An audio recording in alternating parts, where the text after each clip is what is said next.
good?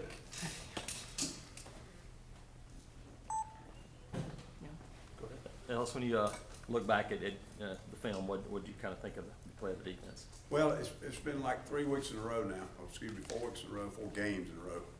We're playing physical, playing with great effort, a lot of intensity. There's still some things that need to be cleaner. You know, we're making some mistakes that are being practiced during the week.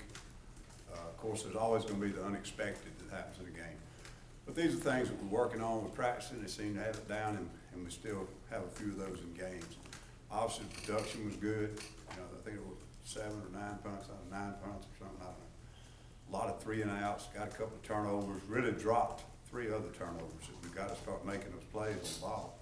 So I mean, there's a lot to be happy about, a lot to be pleased about, but I'm not satisfied because I think we continue to make some mistakes that are not acceptable.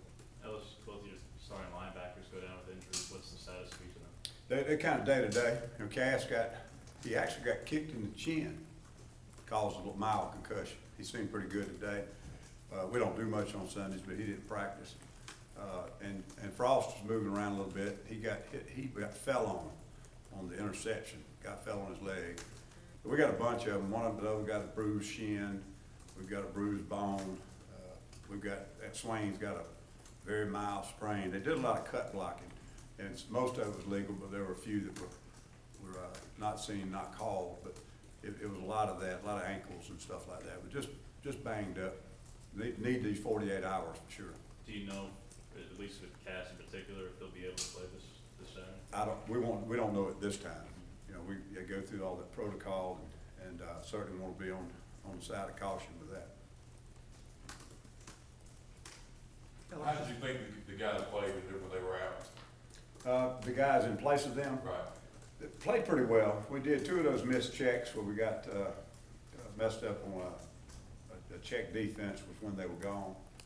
Maybe they would have busted it too, but backups didn't handle it well.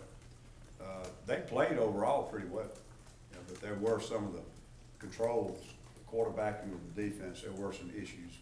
And, you know, if the other guys don't practice, at least the other guys, the new guys, the young guys, they get more of the reps, they'll be more prepared next time.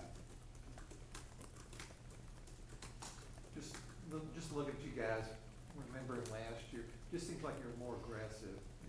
Can you see the difference? Yeah, I think, you know, we played aggressively last year. I think probably what you see is people a little more sure of what they're doing.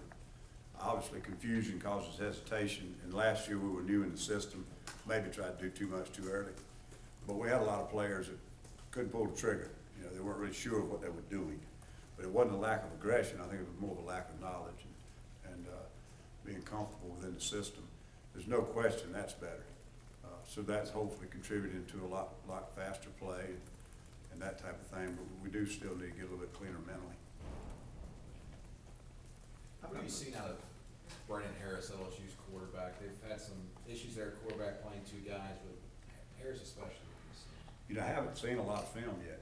I did get to see some of the Mississippi State game where he came in at the end. They made some really good throws, and they were playing a soft defense, trying to, you know, more or less use the clock to their advantage, but he still made some really good throws.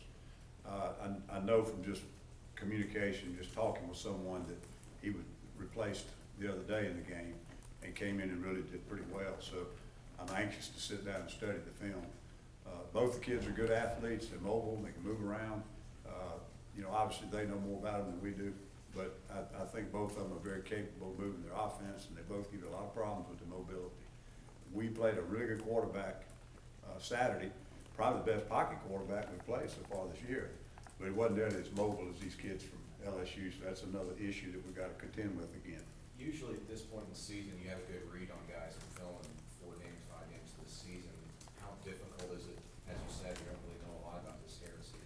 Yeah, you always have that lack of knowledge. That's kind of always makes coaches nervous. But, you know, we'll look at the film. It really can't affect a whole lot of what we would do from a plan standpoint.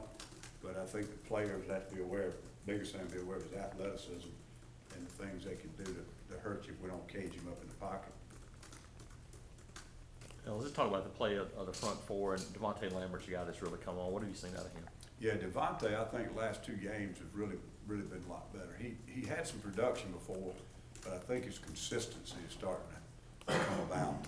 A lot of things that you don't see, that we see on film, even when he's not making a big play. His alignment, his technique, and his separation off of blocks and holding point, you know, in the run game, all those things have gotten a lot better. And I think he had one of those big pass bat downs the other day at a very critical time. He really has played a lot better. He got to start, you know, this last game and playing really at a really good level right now. Ellis, if one of those your linebackers can't play, can either one of them do the things you're talking about, the checks and those things? Yeah, I think all our backers will be fine. You know, what happens to you is when you work a rotation in practice and you lose your starters right at the beginning of the game or right before a game, that's hard on a backup to come in there and perform at the same level because he didn't get the same preparation. But I think, you know, if they're out a couple of days, that will help the backups get more repetition and be ready to play, more well rested, more well prepared and ready to play. Would the contingency be to move Chris back to middle, or would you want to move Trey in there, or what would you do? If Cass can't go, but Chris can, how would you handle it? If Cass was out and Chris was still there, Yeah. just step up Swain. Okay. Yep. Swain knows both. He played both the other night. He played better at Mike than he did at Will because that's where he got his practice reps. But he's played both since he's been here, so he was able to go in and help us. We kind of had a three-way rotation going for a little while. I'm really pleased with Kahari Hardy. You know, I haven't been able to get him in the lineup because some of the games we've played have been really tough, close games, and he shows things when he gets on the field. He's still got that skill set that some of our guys don't have. He's got great mobility, he's great coverage. I really think all those guys can play. I mean, I don't have any lack of confidence in them. It's just that the way we've been in some tight ball games, we haven't really played a lot of kids, and they haven't been able to break into rotation. Javier played the other night. He had some really good plays. And he ended up taking over the linebacker when Chris was out on the dime package and graded out 100. You know, had no errors and made every play he was supposed to make. 4 games in, do you feel any more comfortable with the pass rush at all? I think we're starting to find out how we're going to have to do it. I don't feel like we're any closer to developing a real good 4-man pass rush. We're still trying to find that right combination. But we're doing some things in our I package, and we're also doing some other things, getting some substitutions on the field for third down. It's an area that's got to keep improving. You know, if there was one area we weren't real good the other night, we weren't real good on third down. And some of it's pass rush, not all of it. How often do players grade out 100% for you? That seems like it's. Well, that was, you know, the dime package, that was 7 for 7 or 9 for 9, I can't remember. But that, you know, it is good though. It didn't make them have a mental error or have a technical error or anything like that.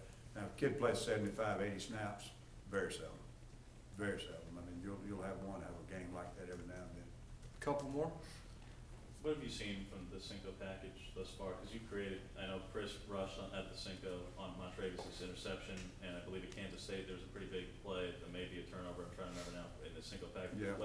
What has that addition this year presented and meant to the defense? It's helped us a little bit because, as we said, we're still trying to develop that 4-man pass rush, and we're using that package, the Cinco package, to get some more speed on the field.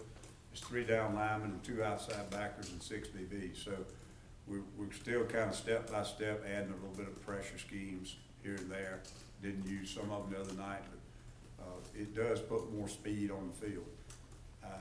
You know, it's okay as long as you got a chance to substitute. If you get in a pace game, you got to be careful about having that group out there in certain situations. You wouldn't want to be in that package on 3rd and short. You wouldn't want to be on at the goal line. So, you know, sometimes, you know, you'd rather have that base or that dime package get it done. But I think when we've used it, it's been pretty effective, and we're still adding to it so that we can get more multiple with it and be able to play it in some situations. Is Montrevis taking a step forward this season? He had a really good game the other night. And I know there were flashy plays. You know, caught, tipped the ball, runs it down the sideline. Had another one he batted down. You know, he recovered a fumble. But like that fumble he recovered, it was great pursuit of the ball. I mean, he was chasing a guy who'd already broke the line of scrimmage. But he really did play well the other night, and you know, kind of brought his level of play up to his skill set. All right, thank you, Coach.